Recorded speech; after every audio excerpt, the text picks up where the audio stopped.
Hello and welcome to the show. I'm Martin Willis, your host. And we have a new start time for those of you who are watching this live. It's going to be this time from here on out. The 6 o'clock start time has always been difficult for me because of what I do for a real job. For one thing, a lot of times I run late or run right up to the deadline. Another thing is a lot of my guests are on the West Coast, which means that they would have had to start at 3 p.m. in the afternoon. And a lot of people have actually turned down being on my show because it's too early for them because they have a job and things like that. The only place it hurts at all is when I talk with someone in Europe. It was a little bit easier in that case. So I am switching till 7 o'clock. So it's going to be on KGRA radio from 7 to 8 every week. I may go longer on the live with some of the guests.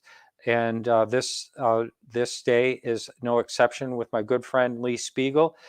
You may know of him from the Huffington Post. He was writing there for years, but he's also known all the way back into the 1970s. He brought UFOs to the UN. And we're going to be talking tonight about this great album that he has that he shared with me. And this was in interviews that he did with key people back in 1975. It was released in 1976, I believe. He may correct me on some of that. We have a couple of clips we're going to play from that. This week's blog by Charles Lear is a UFO and occupants in British Columbia, Canada. Charles Lear has been writing blogs consistently for us for several years. I really appreciate his great work.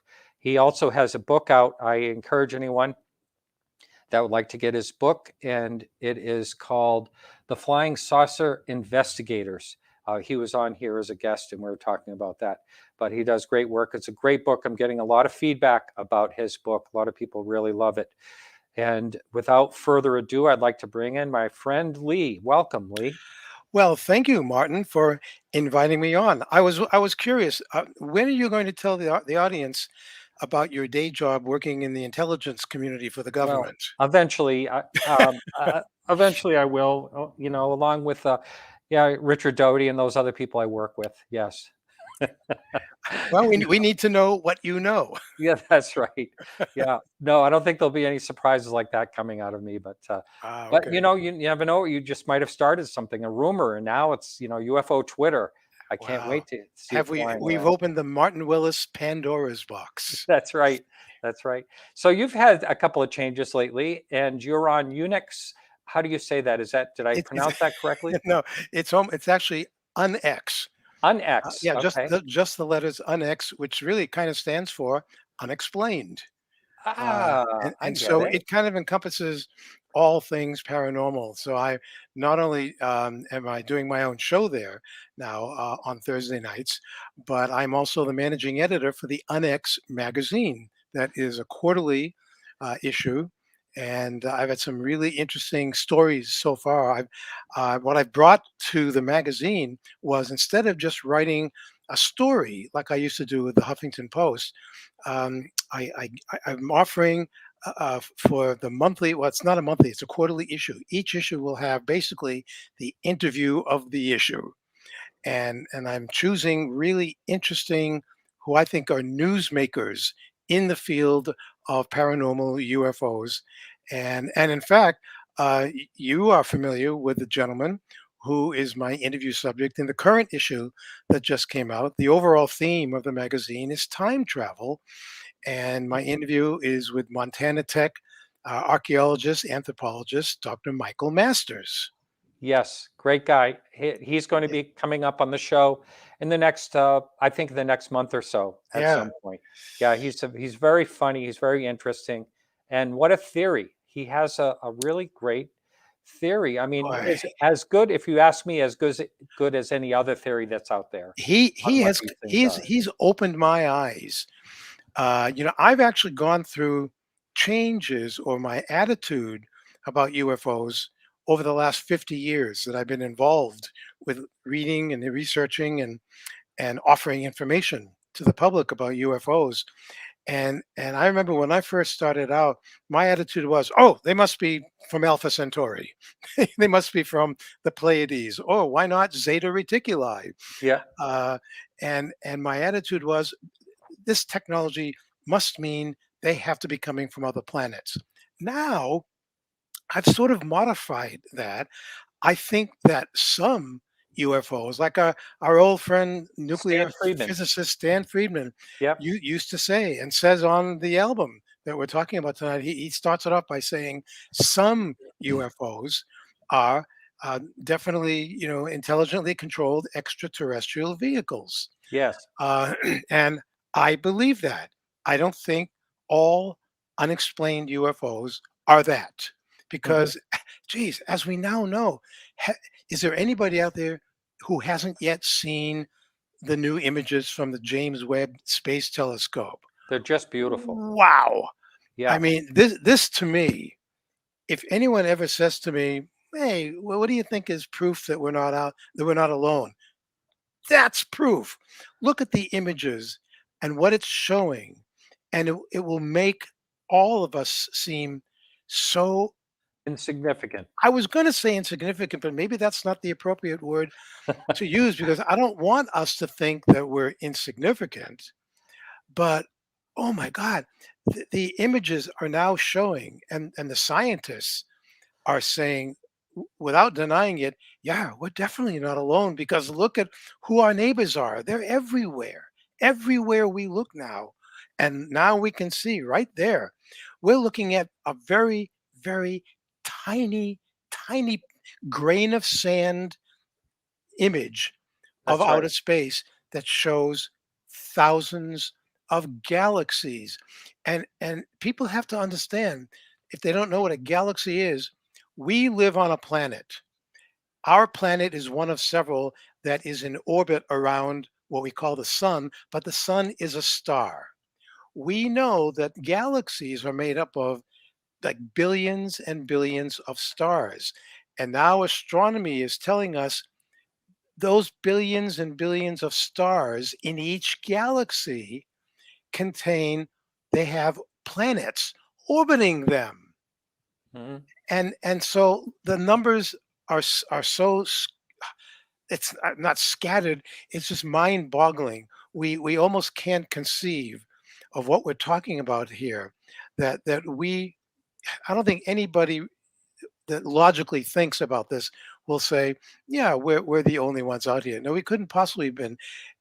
Would a creator of the entire universe have only chosen our little planet among other planets, going around one star among the billions and trillions of stars and galaxies? Why would the creator have chosen only our little planet on which to put intelligent life?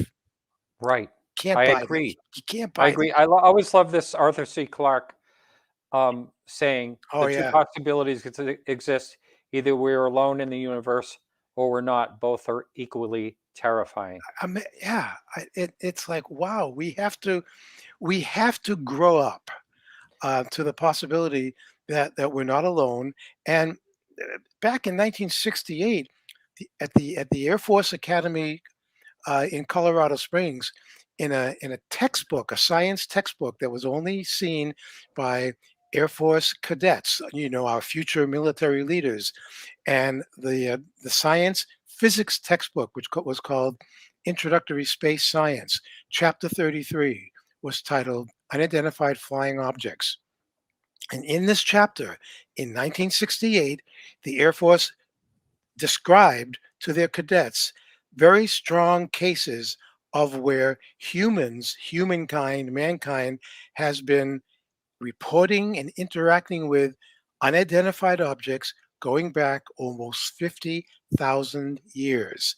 And they outline and spell this out to the cadets. Well, if that's true, if humans have been seeing these things in the skies and reporting these things, and people are now seeing and reporting the same things, what are we talking about? Are we? It's no longer valid to say, "Oh, it must be the angels of the Lord," or "it must be the gods." No, because we don't think like that anymore. Hmm. We That's think right. we Yeah. think in terms of what we now know. is part of our own reality. Yeah. And so That's a people, really good point boy, because, I mean, there's the talk of fairies and the talk of, all the way along leprechauns, maybe even that's, who knows what, yeah, but the it kind of fits the times, whatever yes, societal times are.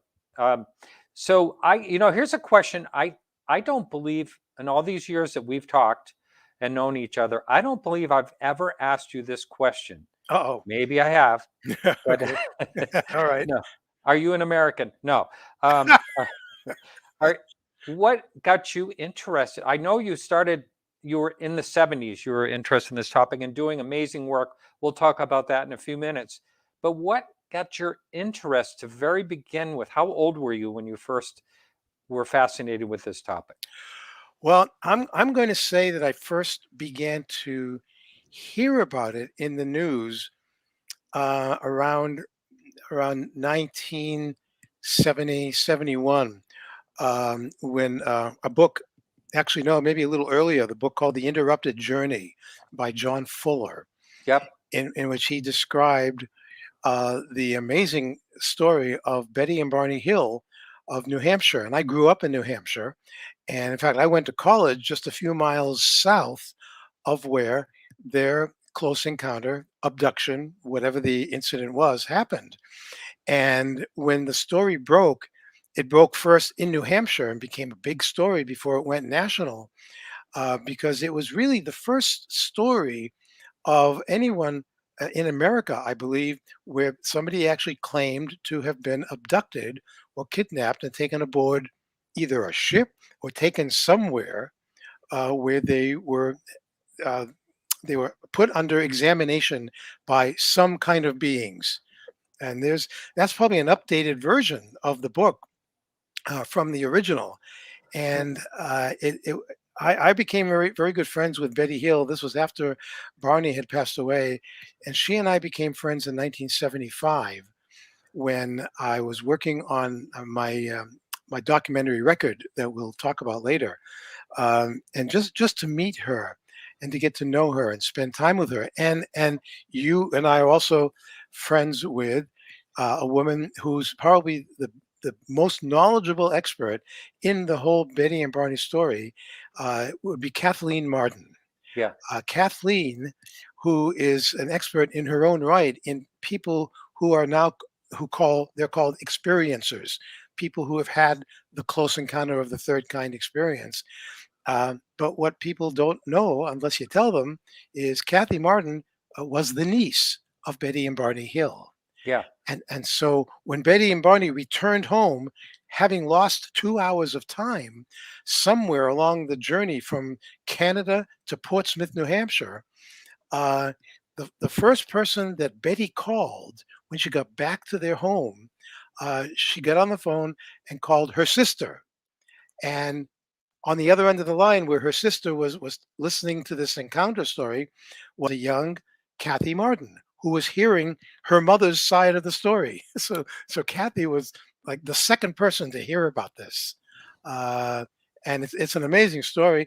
And Hmm. I was living in Concord, New Hampshire at the time, and so Kathy and I didn't know each other until later on in our lives when we met and became friends. Hmm. Just the whole Betty and Barney Hill story. So when the story broke, it really got my attention. Yes. Yeah, because I was still, in 1970, I was figuring out what I wanted to do with my life, and the only thing I was interested in doing at that point was leaving New Hampshire, stuffing a suitcase, grabbing my guitar, That's right. getting on a Trailways bus in Concord, New Hampshire, and going to New York City and trying to live the life of a folk singer in Manhattan and to And try and get a record deal because and by the way, yeah, I know you're humble about this, but Lee has he has an amazing voice, singing voice, and beautiful, beautiful music. Really. I know it's not out there to share, but you did share it with me, and I just want to say I'm very, very impressed. well, And my thank you. friend Donna as well. Well, I thank you. When you back in the 70s or even the late 60s, when you were a folk singer, making the rounds of Greenwich Village in New York, and you wanted to make a name for yourself and get a recording contract, what you had to do was to go to Greenwich Village and go to different clubs and the place that everyone always had to go to. And I went my first week in New York. There's a place called the Bitter End, very famous club where all of the folk singers, going back to the Peter Paul and Marys, the Gordon Lightfoots, the Bob Dylans, yeah, all these people would always go to the Bitter End, and you go there on the open mic night, and Ah, and I went there to do, and you could invite anybody you wanted if you knew anybody in New York who might be interested in seeing you. And I was so nervous knowing that just the fact that I walked into the Bitter End with my guitar, thinking, "What the hell am I doing here? Maybe I should just go back to New Hampshire, give up the dream." um, but no, I did like a 4 or 5 song set that they would let you, then to be like a smattering of applause. yeah. And and you hope that maybe nobody ever heard you. All you ever hope for in a moment like that is, are the strings in tune? That's all you really hope for when that happens. Yeah, Oh, yeah. those were the days. But that landed you in New York, where you've stayed all these years. Yeah, yeah. And at one point in 1973, I was working a day job while still trying to get something happening with my music. I was working at the biggest music store, retail store in the country called Sam Ash Music, and I was a salesperson, and I sold musical instruments. One day, Jackson Brown walked in, and I sold him 2 guitars, and it was great to do that. And he was so happy with the sale, and what a great salesman I was with these guitars. He invited me to come to see him do a show at Carnegie Hall that night, and it was like an amazing thing. My name was at the stage door at Carnegie Hall. They brought me up to his dressing room, and there he was tuning his guitar, and sitting in the dressing room was Linda Ronstadt. Oh my I goodness. don't remember much after that moment. Yeah. Missing time. Yeah. I know, I know, but it was, I was living for things like that. But in 1973, while I was doing this as a salesperson there, something happened within the same week. In October of 1973, 2 UFO cases were so big and so important that they're still unexplained, and they actually were paid attention seriously by the media. The case of the 2 fishermen, Charlie Hickson and Calvin Parker, Oh yes. fishing on a pier off the Pascagoula, Mississippi River Right. in Yeah. Mississippi, and something happened to them where they claimed that they were taken on board some craft, and they were examined. And what was amazing about that case, we've learned in years subsequent, there were witnesses on the ground who kind of saw this thing going on, and the media got hold of it, and it stuck. Dr. J. Allen Hynek, the astronomer, used to be the scientific consultant to the United States Air Force Project Blue Book. He was really convinced that there was something to that case, and I was at Sam Ash Music one day selling things, and in the back of the store there was a radio on the local news channel, and I happened to hear in the news about these 2 fishermen. I thought, well, that was amazing, and I started paying more attention.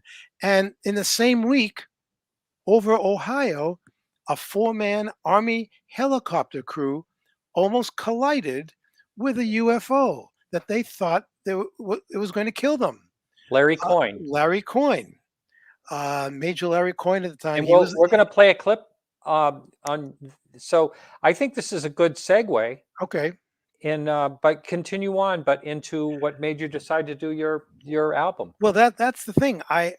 There were so many people that were talking about UFOs, and I started reading books. And one of the first books I got was called Beyond Earth: Man's Contact with UFOs, and it was written by husband and wife Ralph and Judy Blum. And I knew at the time from reading the book, they had done a lot of interviews with astronauts, military people, people in politics, law enforcement, scientists, and they were working on what was then an NBC News white paper report, a news report about UFOs. So I knew that he was connected with NBC in some way, and I just loved their book, and I wanted to meet him because I thought, boy, I would like to hear the voices of the people that I'm reading about in his book, and if there's a way that I could do something like that, that would be amazing. But I didn't have the right connections at the time to make a pitch anywhere to any record company, and I knew at the time in the mid 1970s, CBS, Columbia House Records, which was a subsidiary of CBS Incorporated, they had they were doing nightly infomercials, some of the first infomercials on TV in prime time, and they were selling to viewing audiences recordings, vinyl recordings of the famous hits of Mitch Miller and the gang, Montavani and the Strings. And if you order now, let us know if you want the vinyl record or if you want instead 8-track tape. We'll send you whichever one you want. So I thought, well, this is great. No one's ever sold a record about UFOs, and so I wanted to meet Ralph Blum, and I figured out a way of how to do it through NBC, and I was able to meet someone at NBC who thought it would be a good idea if I just was able to. They gave me his mail. They knew he was out of town, and they liked the idea. And there's Ralph and Judy's book that you just showed there, and they said we've been trying to get a hold of Ralph to give him his mail because he's been gone a while doing some work. Why don't we wrap it up for you and you can bring it to him? And I said, it's a great idea.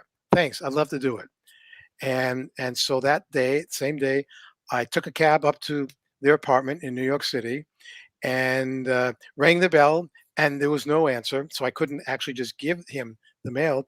So I got the super of his building and said, I'm delivering some mail for Mr. Blum. Can I give it to you to give to him? And he said, sure. So I wrote a little note to give with the mail. Dear Mr. Blum, um, I'm a big fan of your book. I've got an idea of a way to help promote your book with another idea that I'm thinking of. Would love to meet you. Here's my telephone number, Lee Speigel. And I gave all that stuff to his super. And a few days later, my phone rang, and I said hello, and I heard this voice. He said, "Are you Lee Speigel?" I said, "Yes, I am." He said, "This is Ralph Blum. Who the hell are you? And how the hell did you get my mail?" And I'm thinking, "Am I in trouble here? Did I not make the right decision?" But my father loved what I did. But Ralph said, "What do you want?" And I told him my idea, and he said, "Well, okay, let's meet." And from that point on, we became friends. And he had connections. Their book that you just showed was published by Bantam Books. And so he knew all the people in publishing and production and marketing at Bantam. And he had friends, and I had some friends in the recording industry. So we worked it out to do a pitch to the people at CBS of the idea of letting me, with Ralph's help, contact all these people that were in his book.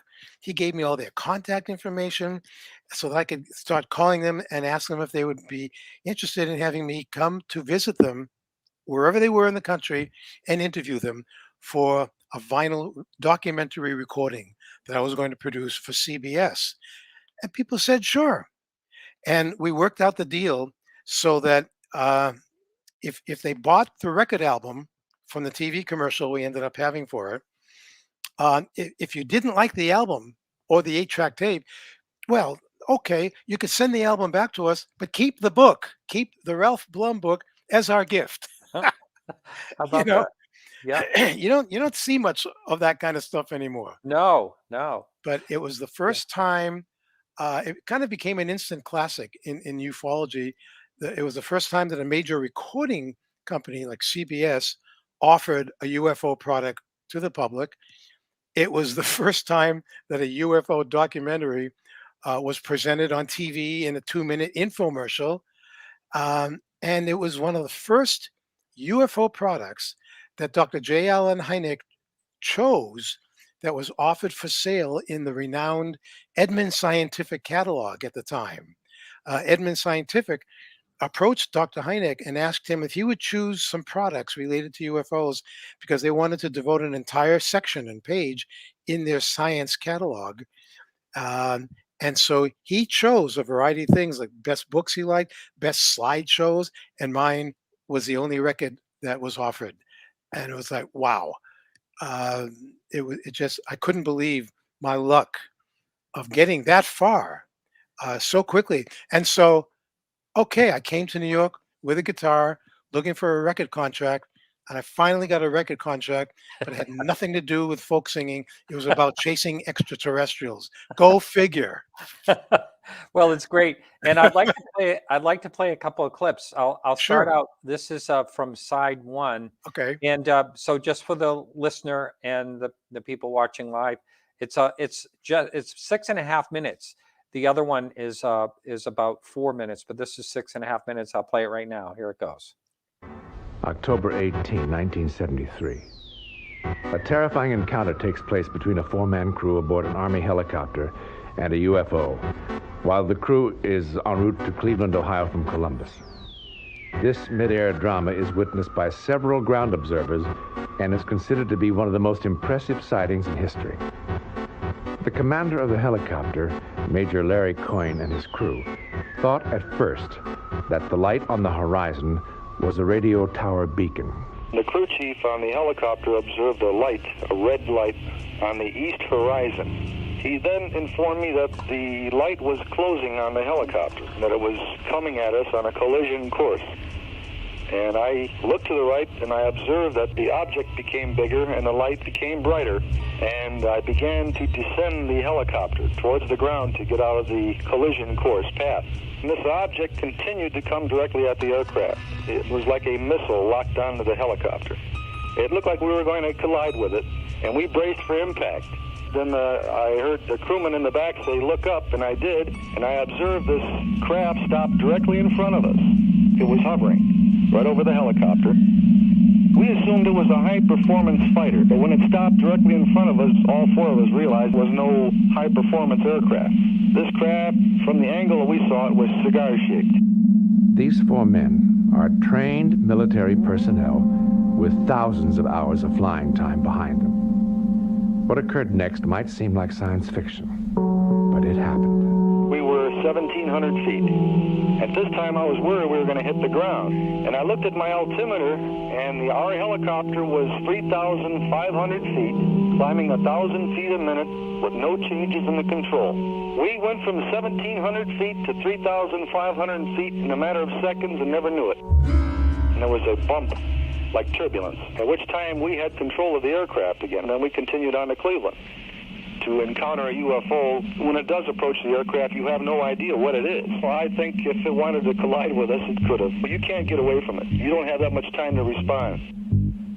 Some UFOs are really flying saucers. In other words, are really somebody else's spacecraft, intelligently controlled extraterrestrial vehicles. Stanton Friedman, nuclear physicist, who says we must keep open minds regarding the reality of UFOs coming from other planets.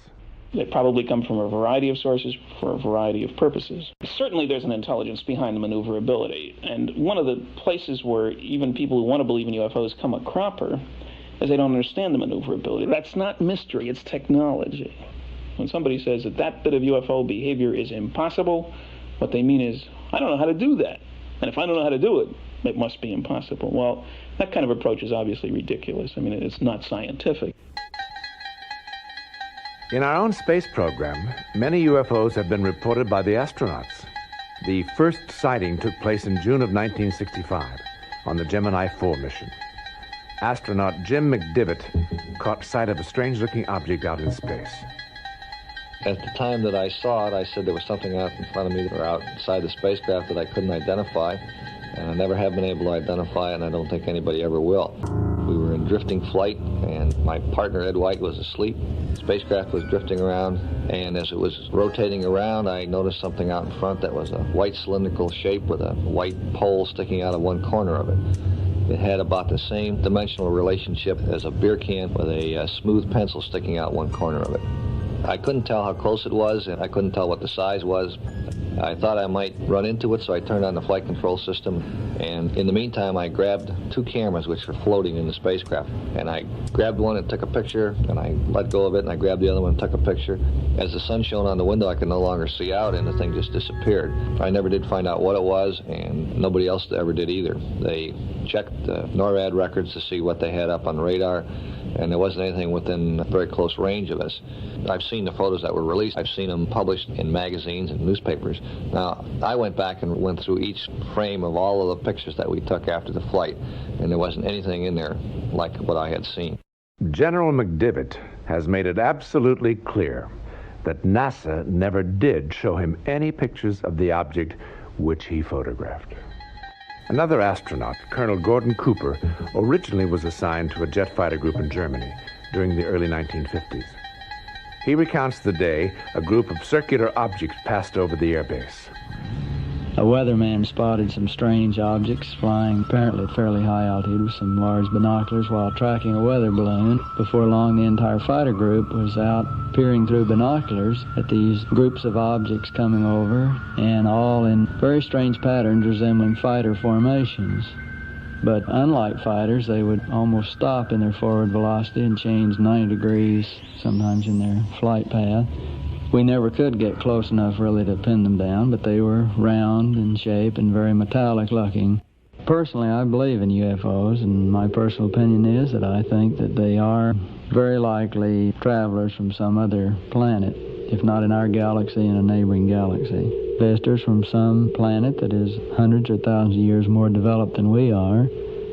I think we can navigate equally as well as they do, but we certainly don't have the sophisticated propulsion systems that they apparently do. Colonel Cooper also recalls an incident that took place at the Edwards Air Force Base Flight Test Center in California.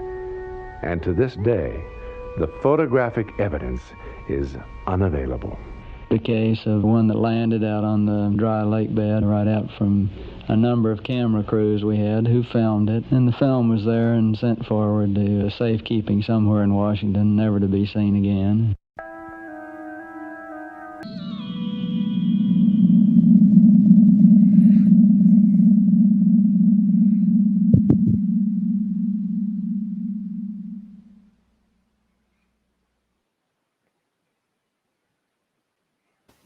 We'll play a clip, Lee, from the other side in a little bit. So this is just a small clip. It's I think it's 20 some odd minutes long, and this is just that was a 6-minute clip from one side. 20 some odd minutes on to each side, I believe, right, Lee? Yeah, and you know, Martin, really, for all these years, 44, 45 years later, every time I hear any of these clips or any of these voices, and it reminds me how fortunate I was and how lucky I was to get to meet these people and to talk to them, and to have them say things about what they encountered that people are still claiming to report today. It's like nothing has changed. Yeah. That's the most important thing. It's like if I just decided to get involved with UFOs today in 2022, I might not have the passion about wanting to remind people that this is nothing new that we're hearing about in the news. It might be new to people who haven't really spent much time thinking about it, but everybody needs to be reminded that this has been going on, like as the Air Force told the cadets, it's been going on for tens of thousands of years. And it's so frustrating to me that nothing has changed. And yet we get little bits and pieces. The government now, just in the last few years, has kind of acknowledged the reality of UFOs. The Navy has shown us their little videos. Now everybody's talking about the Tic Tac videos, the Go Fast video, the FLIR video. oh, wow, okay, the Navy is like chasing these things. And I keep wondering now, after all the decades, ever since the United States Air Force closed Project Blue Book in 1969, 1970, and after decades of denying that anything unbelievable happened at Roswell, New Mexico in 1947, denials, all of a sudden, when the Navy started talking about, just over the last few years, about their own jet fighter pilots having encounters with UFOs off the East Coast, off the West Coast now, almost on a daily basis, I'm saying to people, where's the Air Force? Right. Why haven't we heard from the Air Force? Because Exactly. technically, isn't the Air Force Protecting the skies. protecting the skies? Like, hello, Air Force. It's almost as if they're saying, you know what? We've had enough egg on our face for a long time. Let the Navy deal with this. That's I what I'm wonder. feeling. I wonder. It's been a puzzle why they have not. I mean, you would think that they would be in the front on this because it's the skies. I think the Navy has done a great job. Yeah. And it's so weird because you'd think that they would want to do something like together. Okay, Air Force, since we have jurisdiction over the skies, we'll cover all the things in the skies. You Navy, you got the oceans. You cover the USOs, the unidentified submersible objects. So you do Yeah, and we'll that's do the right. sky. That makes more sense. I Yeah, know. Let's work together. But no, the Air Force is like nowhere to be seen. Oh my God. yeah, yeah. But I think that all reporting now, there's some changes. So there will not be the stigma about reporting for the Air Force as well, for all military, from what I understand. Right. I mean, they're trying to make it more available to military personnel who want to report something and give them specific routes and places to go to and people to talk to. But it doesn't solve the mystery of what we're talking about and what we're dealing with here. I don't want to know who to report something to. I want someone who's in command. And I don't know if that's anyone who's in the United States or even in any country. Maybe it's a United Nations thing, but I think what the public really deserves or needs is some equilateral international voice, something or someone that speaks for the nations of Earth, for all the citizens of Earth to say, all right, folks, now that we have sort of acknowledged the reality of many UFOs, we're not just ridiculing people anymore. We're not making you think that thing that you saw the other night that was zigzagging in the sky, we're not going to try and make you believe that was Venus. Venus doesn't behave that way. Mhm. We're not going to make you feel like you don't know what you're talking about, and we're not going to ridicule and ruin people's lives anymore like it used to happen. We want to get rid of the stigma, and the only way to do that is to say to you, we're looking into it. We thought at first it might be Russia or China and some advanced technology, but maybe we're not going in that direction because the properties associated with the phenomenon, the maneuverability, the characteristics are all the same things that were described in 1947 in a memo by Air Force General Nathan Twining to the Air Twining. Material Command. Yeah. And in fact, that was back then. They weren't even calling them UFOs or flying saucers. They were known as flying discs. Right. And in that memo begins with the phenomenon reported is something real. It's not imaginary. It's not made up. It has objects that approximate the size and characteristics of man-made aircraft that have incredible maneuverability. Blah blah blah. Especially when approached by friendly aircraft, they're very evasive. 1947. I love to remind people this was a real document. In 1947, 75 years ago, the military was talking behind the scenes about the things that are still being encountered by the military. What is wrong with this picture? That's right. I mean, this long ago, Yeah, and in the military talking about it, and yeah. yeah, a lot of people have said, along the lines of the more things change, the more they stay the same type of. Oh, yeah, You know, yeah. I'm going to pull up the Twining memo, but I have it here. I just have to convert it. What about this album that you have? Yeah. Are you going to be able to offer that Yes. somehow so people can actually listen to it in My whole? And I do have that other clip I'm going to play in just a minute here. Okay. My plan is that because it's still relevant, everything that's on this album, all the things that the people mentioned, talked about, it's all relevant all these years later. And a lot of people have been asking me if I'll ever re-release it. Yes, I'm going to soon re-release it as like an anniversary presentation.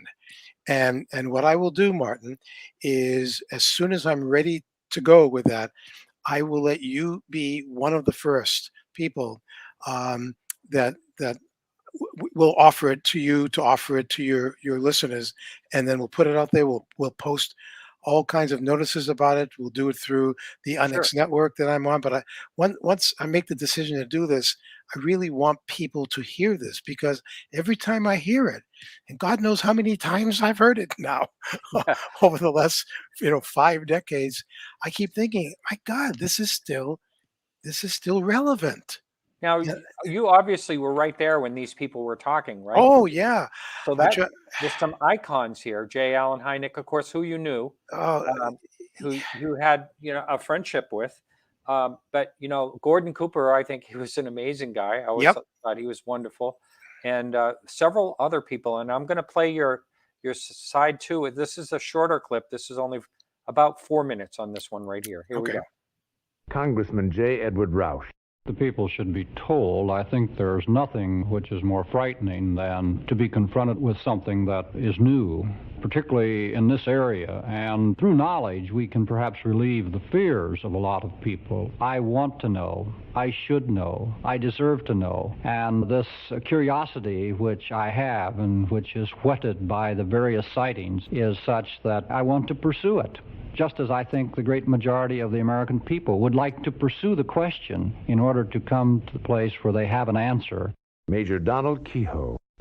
This thing is building up rapidly. You have publicity constantly. Almost every day there's something on TV or there's a sighting report. There should be a plan, an operation, a gradual teaching of the public what these things are, building on up to the more serious aspects, but emphasizing that there is no proof of any danger. That's the way it should have been done long ago. Astronaut Gordon Cooper. I think people are prepared for it if it were done in the right manner. But I think likewise, the same way that a lot of people don't believe anything about UFOs because of some of the totally absurd treatises that have come out on them. Everyone's afraid of the unknown, but the more they know about them, the more that we have the likelihood of somebody treating some of these with a little friendlier fashion and perhaps less frightened fashion, and maybe we can begin to find out more about them. Astronaut Jim McDivitt. There are an awful lot of stars in our universe, and our star, our sun, has a lot of planets around it, and it would seem highly egotistical, I think, that if we thought that we were the only planet in the entire universe that had life on it. And I can't imagine myself that there aren't environments throughout that entire universe that aren't in some way similar to ours. Mrs. Betty Hill. Knowledge belongs to everyone. I don't think anyone has the right to censor or deny or prevent anyone from learning. I think the people have the right to know, because UFOs is everybody's business. Dr. J. Allen Hynek. A lot would depend on how the news was broken to us. What is the whole point? If something is so, good heavens, we should be mature enough to know what the situation is.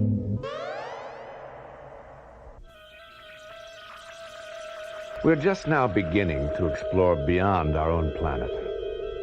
It's not inconceivable that other civilizations could have already begun their exploration of other planetary systems, including our own solar system. It is, after all, one of the objectives of our space program, to seek out and study other forms of life. I urge you to keep an open mind about UFOs. and the probability of the existence of other intelligent life throughout the universe. Because it is there. Think about that the next time you gaze up at the stars on a clear night. Gaze long and hard. The credibility factor of UFOs needn't stretch the imagination too far.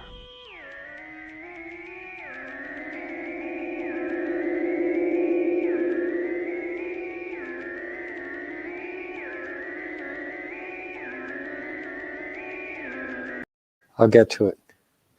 Oh, that was great. You know, with every person who I interviewed on that album, I was sitting there on the other side of the microphone, and while they were answering my questions, I kept thinking to myself, God, please, somebody pinch me. This is great stuff. I'm getting, nobody's going to believe this. And here's another thing that people don't realize. You know, when you do an interview with someone, I mean, you're not just going to meet them for 10 or 15 minutes.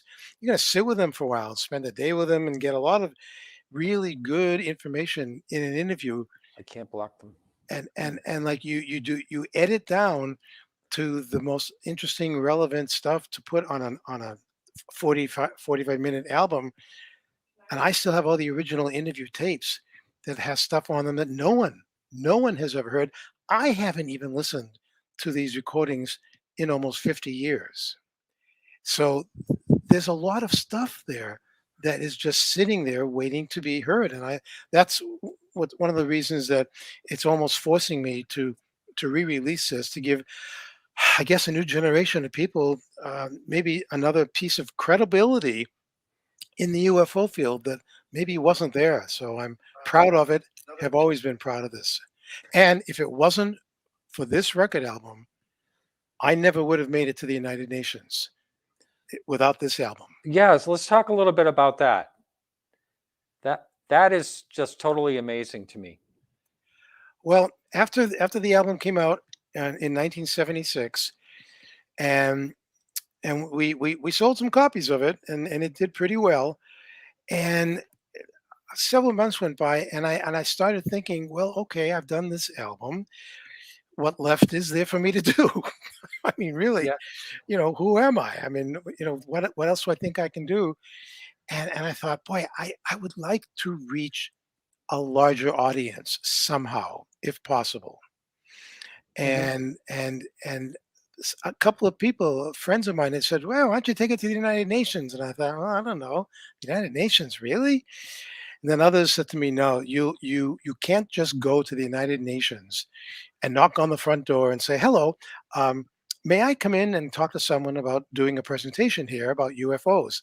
And either A, they would politely ask you to leave, or they would impolitely have you arrested for even thinking of such a thing. And someone else said to me, the only way you can do a presentation at the United Nations is if you are a citizen of a country that is interested in this topic and wants to do a presentation and sponsor it for the country. And I thought, well, okay. And I did some digging, and in 1978, the little country of Grenada was the only game in town. No other country on Earth was doing anything to open up the subject of UFOs. But there, in like early 1977, I started noticing every once in a while, the Prime Minister of Grenada, Eric Gary, was doing these little speeches and press conferences and trying to get the media and the UN interested in his personal UFO crusade. He wanted to create some kind of a UFO committee that would be open internationally for all countries of the world to share information and just share it with each other. And that he wanted the country of Grenada to be the clearinghouse. Let's have this little committee happen in my country. And I'm thinking, no, it's an interesting idea, but no, I wouldn't want to open it in Grenada if we can even get that far. And so, but again, nobody was doing anything about UFOs. So I got in touch with the Grenada mission. As you probably know, every country in the United Nations, they have their own offices in and around the United Nations area on the east side of New York, and they're called missions. Each country has its own mission. And so I just got in touch with the country of Grenada mission, and I got one of the ambassadors on the phone, introduced myself, and said that I'm Lee Speigel.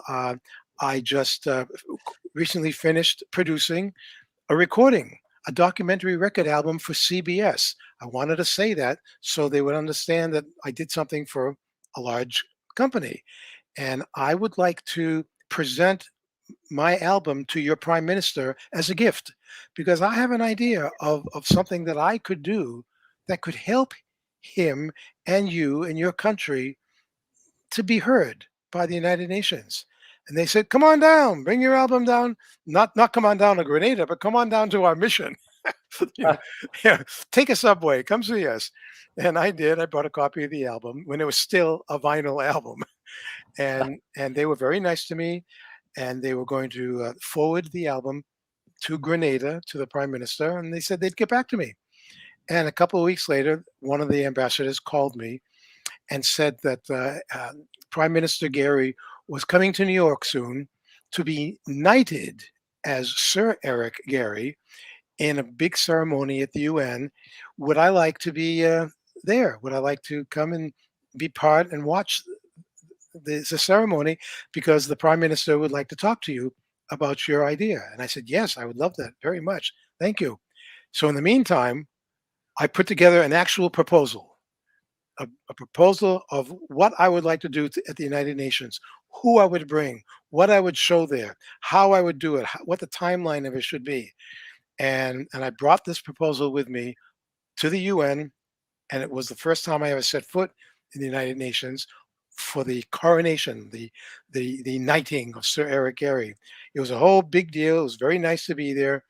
When it was all over, they brought me into a private room, and then they brought the prime minister in, and they left us there alone. And I remember thinking, why would they leave the leader of their country alone with this guy? Exactly. It's like, wait a minute. Okay. Am I being watched? Are there cameras? You must have been. Hey, Lee, just to let you know, we only have 1 minute for KGRA radio. Okay. We're going to continue on, but just to let you know. Okay. Yeah. Well, and that's kind of how it all started. Over a handshake deal, Eric Gary agreed to sponsor my proposal, and I became an actual delegate of Grenada. They issued me a delegate's card, which made me officially a sponsor of Grenada and allowed me to go to the UN whenever I want, through the main gates of security, to have meetings with people.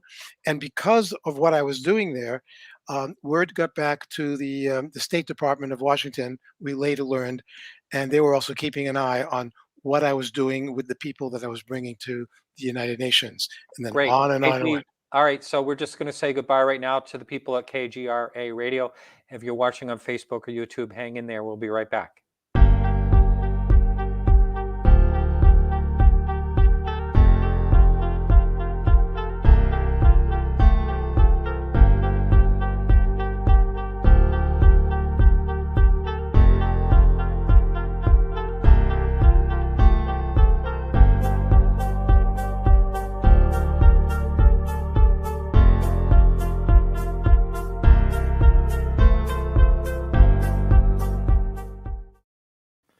Yeah, great. So we're continuing on here. I forgot to announce that next week's guest, I wanted to tell the people over at KGRA Radio, but before I forget, we have Frank Marchus. He's the senior planetary astronomer at the SETI Institute. He'll be on next week. So it should be a very interesting show. And we are going to talk about UFOs and SETI together somehow. I have a question for you to ask him. Okay. The question is, why don't SETI scientists, especially astronomers, why don't they like to talk about UFOs in general? What is the overall opinion of SETI of UFOs? Oh, I had Seth Shostak on 3 times. And he basically told me that, and some people are pretty angry about it, but he's a very good debater, by the way. Mm-hmm. And he told me that if you had a wing of the Smithsonian with UFO parts, then maybe he would believe that they exist. And so I basically said, does this threaten your ability to fundraise for SETI? Is that why you don't want to talk about it? I asked him questions like that, and he was very good at working around the question for the most Yeah. part. But and he was very good at kind of making me feel like a fool for asking some of the questions I did. But now he's part of the Galileo project with Avi Loeb. So I wonder how that's all going. Well, I don't know who told me this, but several months ago, when I first read that his name was associated with the Galileo project, someone else told me that he's not actually really a part of it. I don't know that he was even invited by by Dr. Avi Loeb. I mean, it could be wrong, but Seth Shostak's overall opinion about UFOs is that until the Smithsonian has pieces and parts from a UFO or a flying saucer, then there's no evidence at all that we should even consider that something from far away is visiting us. They just won't consider that. And Avi Loeb's opinion is we think that something has come past us and that there might be other things that indicate that we are not alone. And I wouldn't think that they would want anyone in that study, the Galileo study or the project, to be tossing in sentences like, "No, there is no evidence that there's any life out there. All that we're doing is just putting all of our money and our funding into listening with our little radio telescopes and find a signal." And then you say to them, "Okay, what if we do get a signal from somewhere, and it's maybe like a 2 or 3 words like hi, and we can actually get that signal, and we can figure out a way of replying like hi back to you." How long would that exchange take? How many more decades would it be to get to the third exchange? And there'll be none of us left on Earth anyway who are talking about this now. And it's like, really? And I once did a project with Dr. Frank Drake, who created the SETI Institute. We worked on a radio show together, and we were alone in a conference room. And I said to him, "Frank, I know how the SETI Institute normally likes to avoid talking about UFOs. And how do you feel about it?" And he said to me, "Well, I haven't really been shown anything by officials that would make me consider that something is here." And I said, "But Frank, they're landing in people's backyards. And does that mean that everyone who makes these kinds of reports are lying, that they're out of their minds, they're crazy, they're just totally out of reality?" We can't continue to have that attitude about people. There has to be a new attitude that requires science looking at this. There's too much going on. And I even reminded him, like I do all the time, "Frank, have you ever heard of General Nathan Twining, 1947 memo? I mean, come on. This is nothing new." I'm glad you asked those questions anyway. And I talked to Stan Friedman many times about SETI. And he had that, I forget what he called it, the silly. I forget what he had a great phrase for it. But anyway, it's better than doing nothing. Them at least looking. But I mean, for them to actually find a radio signal, we have no idea how they would communicate. That's We right. have no idea when and how different society levels can pass by each other, for technology, or what type of technology, are they so far advanced that they're using something that radio signals are passe for thousands of years? Who knows? But if they find something, I think that James Webb has more of a chance in finding something than with the atmospheres. They will be able to detect pollutions in atmospheres, I believe, by colors or something. Yeah, about a week ago, one of the first images that came back from the Webb was an image that they said they were definitely now able to know one of the large exoplanets around a far sun. It now shows definitely that it has water in its atmosphere, and Wow. we didn't know that Wow. before James Webb got turned on. Right. So now it's not to say that this planet has life on it or what kind of life it is, but the fact that we're that much closer to even knowing. But again, then you have to you have to ask the next question. Okay, well, so let's say we find whatever maybe is the closest exoplanet to Earth that maybe has possible life on it. So what is my question? How do we get there? We currently don't have the technology, the the Star Trek or the Star Wars technology, warp speed, hyperdrive to get us there in a couple of minutes. We don't have that. But it's like every time Stanton Friedman used to do a lecture, he would always say to his audiences, he would say, all of the skeptics, the naysayers, the debunkers, they all live by the same mantra. And that mantra is, don't bother me with the facts. Yeah. My Yeah. mind is already made up. Yep. Yeah. Or he would say, another one, he would say, as he says on the album, when somebody says that bit of UFO evidence is impossible, what they're really saying is, I don't know how to do that. Yeah. So if I don't know how to do it, that means nobody else knows how to do it either. And how long have we been with technology that can fly in the skies? I mean, we're talking Wright brothers or pre-Wright brothers with aircraft, but has it been more than 200 years that we've had flying ability technology? So No. let's say any other planet somewhere out there that maybe, let's give them 500 years ahead of us. Well, let's be nice. Give them 1,000 years ahead of us.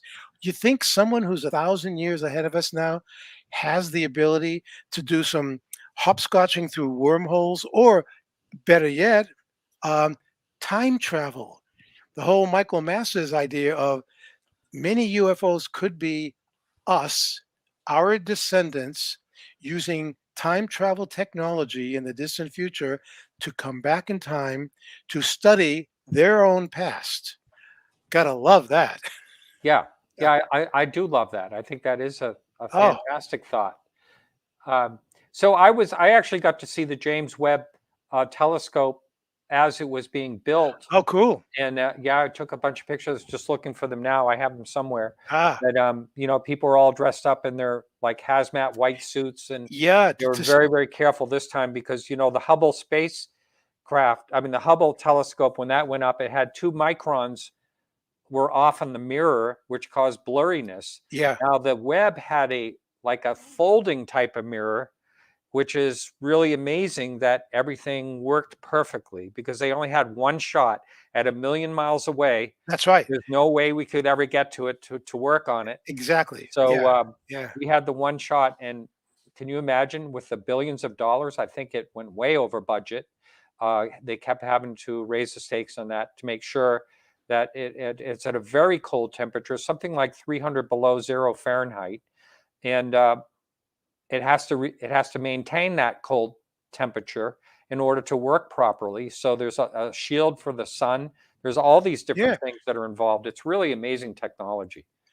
I know, and I think that I read an early report that once it got out there and it unfolded and it was going through all of its early testing, that there were a few instances where micro meteoroids had hit it.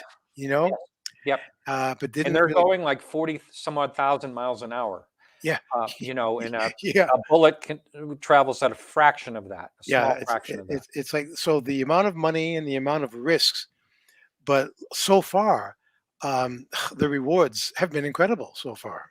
I hope we get the 20 years plus out of it. That would be just amazing. Yeah. There's someone in chat that has asked over and over again. I'm not familiar with this person. Maybe it's the first time he's visiting. Welcome anyway, Ray Nash.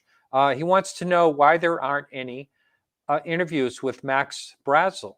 Mac Brazel. Is it Mac Brazel from Roswell Well, Are there any interviews? I've never seen one. I don't know.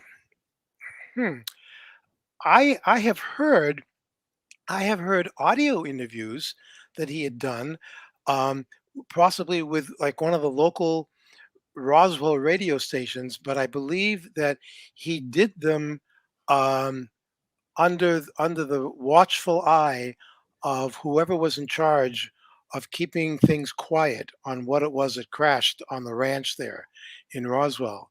Because once he went to the military and started saying, "I got this thing landed and I've got these pieces and I'm going to go to the authorities, or I'm going to go to the press and talk about it."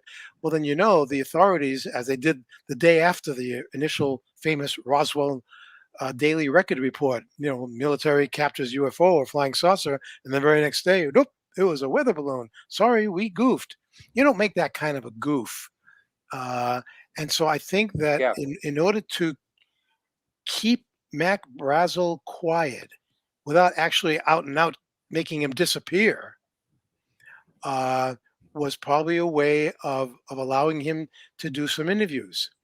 I would bet, Martin, that if you or anyone were to just do an actual Google search for any kind of audio clips from Mac Brazel, you know who else might be the person to talk to about this? Dave Marler, I think, We because might have an archive of it. Dave Marler has the most incredible UFO facility of research at his Albuquerque home. I've been to the place. It's in fact, upon his demise, hopefully not too soon, everything he has is going to go to the University of New Mexico. He is now the curator of the complete NICAP original files, the complete J. Allen Hynek personal UFO files. All that stuff was shipped to him over a year ago so that he can take everything, and he's in the process now of digitizing everything. I think I'm going to have to go visit him. You're going to have to go visit him and maybe even broadcast one of your shows. I would like to do that.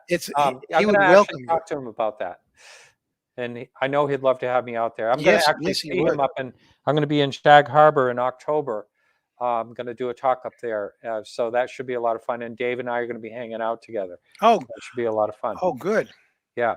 Now I want you to, I know you've talked about this many times on my show, but it's so incredible. This guy has been patient, asked right from the very beginning if you would talk about this, and it's right here. Could you talk about your amazing sighting in North Carolina, the Dorito? Well, yeah, I know you've told it many times, but I love hearing it every time because it's just amazing. Okay.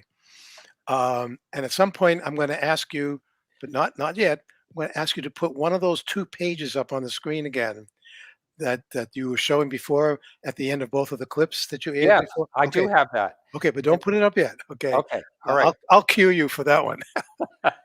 Okay. Okay. In 1975, while I was in New York putting together the interviews for my UFOs, the Credibility Factor record album, I got a call one day from Dr. Hynek at the Center for UFO Studies. And he told me that he was getting a variety of phone calls from sheriff's people, highway patrolmen, police officers from the Lumberton, North Carolina area. And they were seeing something odd in the skies for like 2 or 3 nights in a row. And a lot of police and law enforcement agencies and departments around the country were all given an 800 number that Alan Hynek had provided them all with through the Center for UFO Studies. Basically said, I'm Alan Hynek. I used to do this for Project Blue Book. Now I have the Center for UFO Studies. I'd like to provide you free of charge with an 800 number.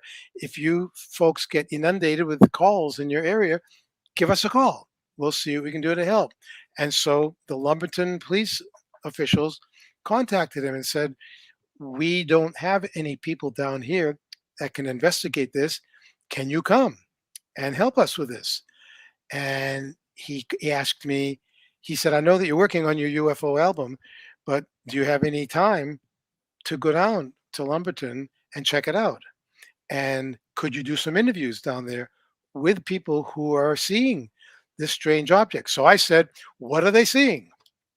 And he said, well, here in 1975, they're reporting something that we haven't really heard much about in recent history. They're seeing something, they're saying it's either a V shaped or a triangular shape or a boomerang shaped object in the sky. So I said, okay, let me get this straight. Instead of a classic flying saucer, circular shape, flat on the bottom, domed on top, you're asking me to go there and check out a flying Dorito? Is that what we're what we're getting at here? He said, well, if you don't want to go, and I said, Alan, Don't finish that don't sentence. finish that thought. You're the last person in America I want to piss off. I'm going. I'm definitely going. And he said, look, if you get some really good interviews and write up a report, I'll publish them through the Center for UFO Studies. And I said, that great, thank you.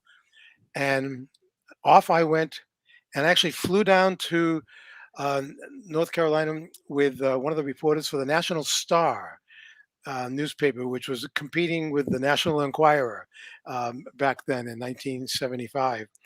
And I got there, I flew into Fayetteville, and was picked up by someone from Lumberton. They drove us down, and instead of checking into the local Holiday Inn, we went right to the sheriff's department.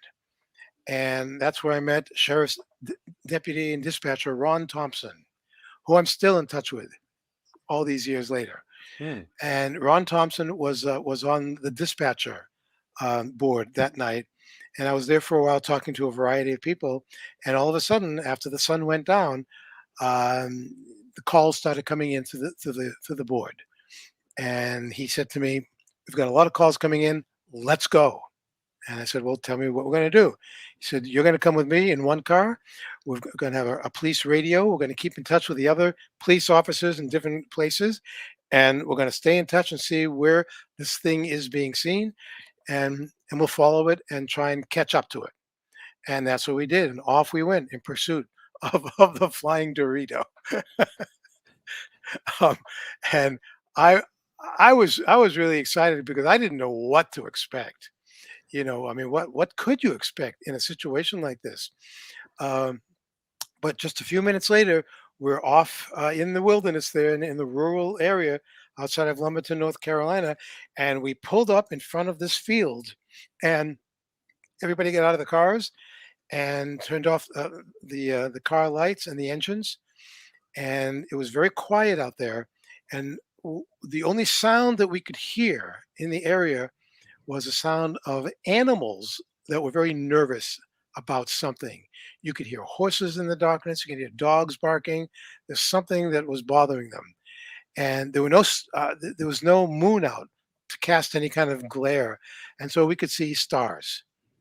And as we looked across the field in front of us, there was a line of trees, and from the left side, moving very slowly from our left to our right, there was a white light, and then it became a red light, and then back to white, and back to red, just very slowly above the tops of the trees, moving. And then at one point it stopped and started moving again across the field in our direction. And we just stood there and watched it as it came across the field, getting closer and closer. Well, that's actually you can keep that one up there for now, but that's not the one yet. But that's good, because as it got closer to us, that's kind of what it looked like as it got close to us, and it stopped. Remember, it wasn't just daylight; it was darker at the time. It had a row of white lights up on one side underneath, and red lights with a larger light at the apex where the two sides came together. And it just hovered there in the air above us. And it made no noise. There was no sound. There was no engine, no humming, nothing. It just sat there in the sky above us. And I remember thinking, Well, I feel pretty secure. I'm surrounded by sheriff's people, highway patrolmen. They got their six shooters Yeah. ready, you know, just in case. And then a moment later, I'm thinking, wait, what am I thinking? What am I saying to myself? How confident and safe do I feel? Because if whatever we're looking at up there is here to eat us or to take us away to eat us later, you know, Yes. then we've had it. And so I wasn't scared because I was excited about it. And then as we watched it, and are you getting ready to show the other picture that I can't find the other picture, and I know you oh, sent it to me. no, no, I've no. I mean, looked everywhere. you had it up before at the end of the clips.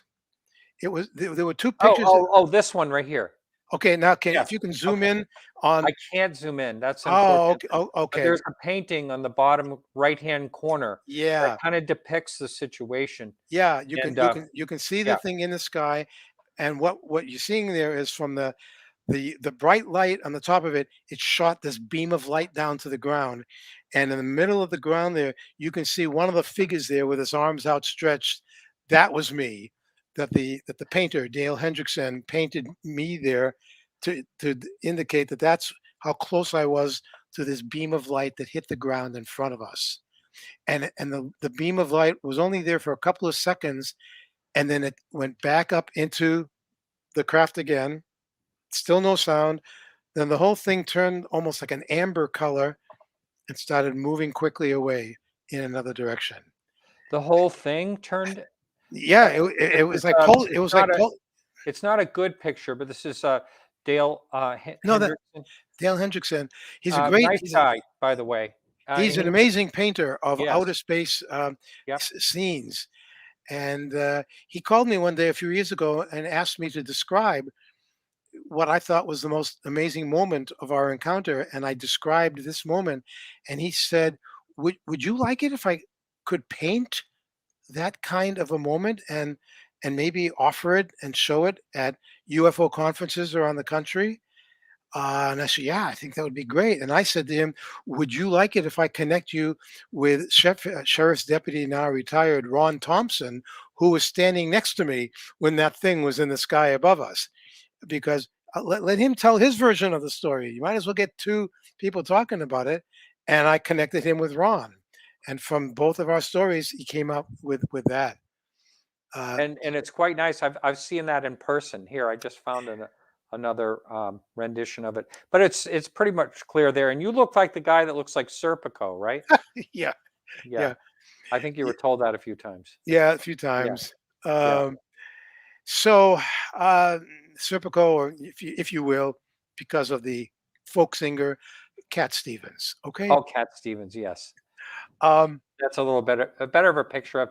But anyway, that is just an amazing story, it is. and it keeps going because there was another officer in another location that got Oh, out of his car and flashed a light at it or yeah, something. How that? yeah. What was? We kept finding other police officers in different counties, and we stopped at one place and found two police officers who were out of their car, and they knew that we were coming because everybody was connected by police radio, and they said to me, "We saw this thing coming down the road in our direction, and it got to right above our car, and without stopping on a dime, it made a 90-degree angle, quick turn, and went flying off."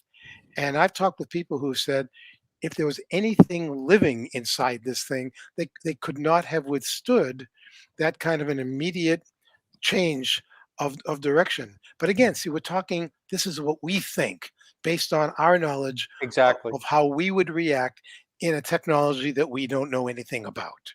One thing I'd like to ask you, Lee, do you think there was just because it's something I hear now and then, and it's probably a kind of a weird thing to say, but do you feel there was any time dilation of any kind? No, not that I either know of or ever experienced. I don't think anyone else did either. I think uh, the whole idea of what we experienced, and it wasn't just that night. I was there maybe on the third or fourth night when this was happening. I often like to, people will often ask me, why don't the UFOs just show themselves everywhere and just, appear over the cities like in War of the Worlds or, or Independence Day or whatever. And I keep saying to people, well, they have been showing themselves a lot. And my response to them is, if the UFOs didn't want to be seen, especially at night, all they have to do is turn their lights off. I mean, Yeah. and end of topic. But they want to be seen. They know they're being seen. How could they not? They know what they're doing, and they've always known throughout history. They're not trying to hide from humans. They know what they're doing for whatever their reasons. I mean, really, Yeah. I can't think of any other way to respond to that. And so I think that wherever they show up, they showed up, they hovered above us, shot a beam of light down, as if to say, when the beam went back up and it turned and went away, it was as if it was saying to us, "Yeah, okay, I'm done with you guys. I'm going to go screw around with someone else now." So after it left, I found a police chief sitting in his car beside the road, and he knew I was coming to ask him some questions. So I asked him, "I understand you had a little excitement here." He said, "Yeah, I was sitting in the car eating my sandwich, and the whole inside of my car was lit up with some bright light." I said, "Well, what'd you do?" He said, I looked out, looked up at the sky, and there was this thing parked in the sky right above my car." And it made me think, although no, I was going to say it made me think of the moment in Close Encounters of the Third Kind when Richard Dreyfuss is in his truck Yeah. and he does that. But then I realized, no, 1975 Lumberton, that was 2 years before the movie came out. Exactly. Yeah. And this police officer was doing that, looking up. Yeah. And so I said to him, "Well, what did you do then?" He said, "Well, I reached the back of the car, pulled out. We had this official, whenever we need like an official light for any emergencies on the roads, we have this big police lantern, and I aimed it up at the thing, and I blinked at it, and it blinked back at me." You know how many times I've heard that? You heard that Father Gill case. Oh, You yes, hear that so many times. from Papua New Guinea. Yeah. Yes. There's one case where I heard of, I was speaking about this recently on the show, where the person was doing like the flashing, and then he thought, all right, now I'm thinking I'm going to flash. And the thing reacted to him. That's It funny. reacted to him thinking about it. That, when I say that's funny, I don't really mean it's funny. There are so many cases. Maybe we didn't know about these cases in earlier years, but now you hear about where a lot of the UFO phenomenon is tied into the paranormal. Yeah. Yeah. And things that people describe like that involves thought processes or consciousness. And more and more of these stories are coming out that says to me, people aren't just making this stuff up. They're really experiencing things that have like nothing to do with what they're seeing. It has a whole other possibility. There were stories that came out of the 1980 Rendlesham Forest encounter, the Bentwaters case, where so many military eyewitnesses saw things in and out of the forest, and there were reports that some of them saw something that was on the ground, and some claims that some of the military personnel got close to the object, and the closer they got to it, the thing moved out of the way. It didn't fly out of the way. It just moved away like a living thing would just move and didn't want to be touched. Like, whoa. So what are we dealing with here? There's a lot more to just, it's more than just something that looks like a flying saucer or a Dorito. There's something more happening here. And for what it's worth, there's a big part of me now that's thinking maybe this is the reason why the governments of the world haven't been entirely honest or totally transparent with the public about what's going on, because maybe This is a little more serious than what most people would be able to handle. Hmm. I never used to think that. You know, it's that whole thing. Well, will the public panic? I don't know if panic is the right word, but is the public ready to be told what's really behind the phenomenon? Do you think they actually know though? I think that the governments of the world know more than they're saying. Or probably know more than we do. Yes. Yeah, but I think that there could be a reason why they're not saying anything more about it. Because once one leader of some major country goes forward and says, "Oh, we're going to just release this," well, then the cat's out of the bag. The Pandora's box is open, and then what do you do? Then how do you respond? How is it going to affect religion? What does the Vatican think about this? Why does the Vatican have two different places where they have astronomical observatories and they have teams of Vatican astronomers And quite amazing. looking Yeah. looking into the heavens? Yes. What are they looking for? Yeah. Why? Yeah. Come on. I mean, someone's got to ask these questions, and that's my job. It seems to me that I either had someone or I spoke with someone, one of the astronomers at one time. I don't think I had him on the show. I think I'd remember that, but I was trying to, I believe, which would be really fascinating. And that's somewhere in the United States, that particular telescope. But Arizona. It's Arizona. Yeah, it's on a mountain in Arizona. I just think it's all fascinating. I think that I'm going to have Colonel Chuck Holt is going to be on my show on Thursday night. Yeah. He was one of the primary witnesses at the Rendlesham encounter in 1980, and he's going to talk about how he believes that there is a slow disclosure going on. And I'm going to say to him, okay, but who's in charge of how slow should this be? What will determine when the slowness of it has to stop?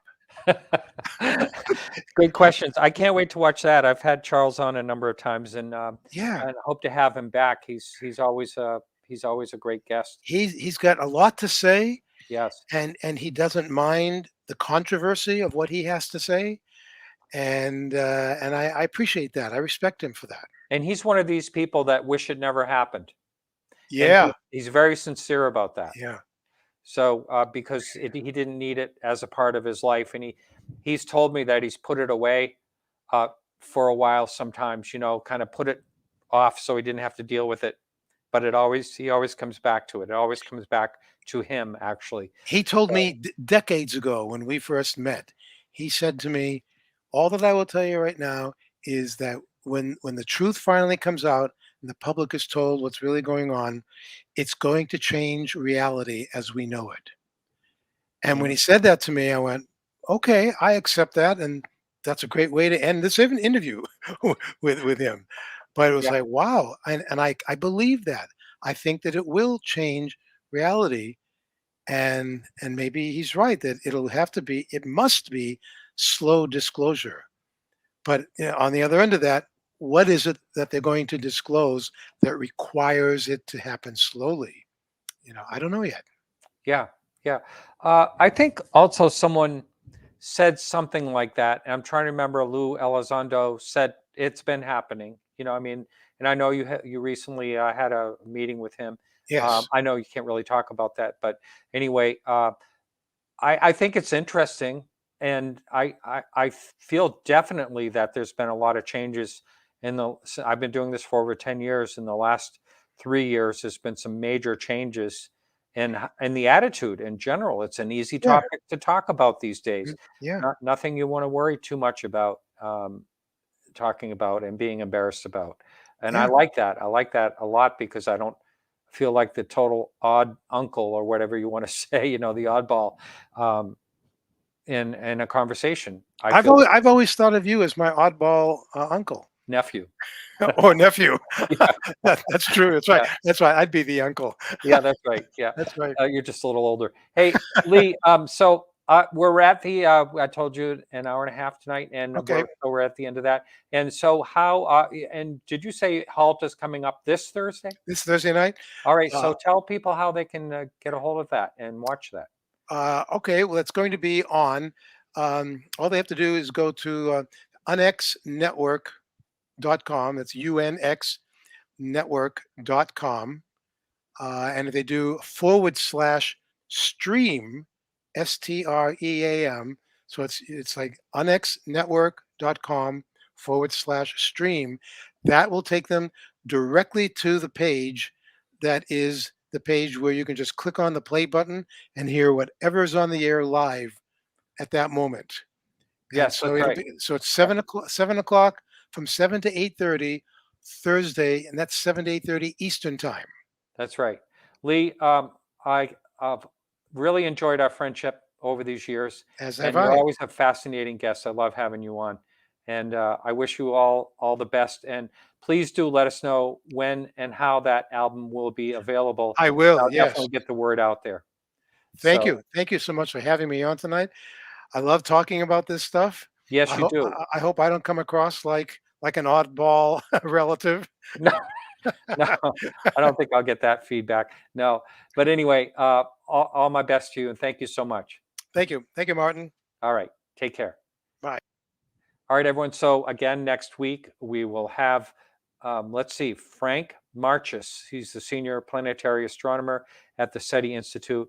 Again, the start time is going to be 7 as it was tonight. And thank you all for watching. And anyone can support the show.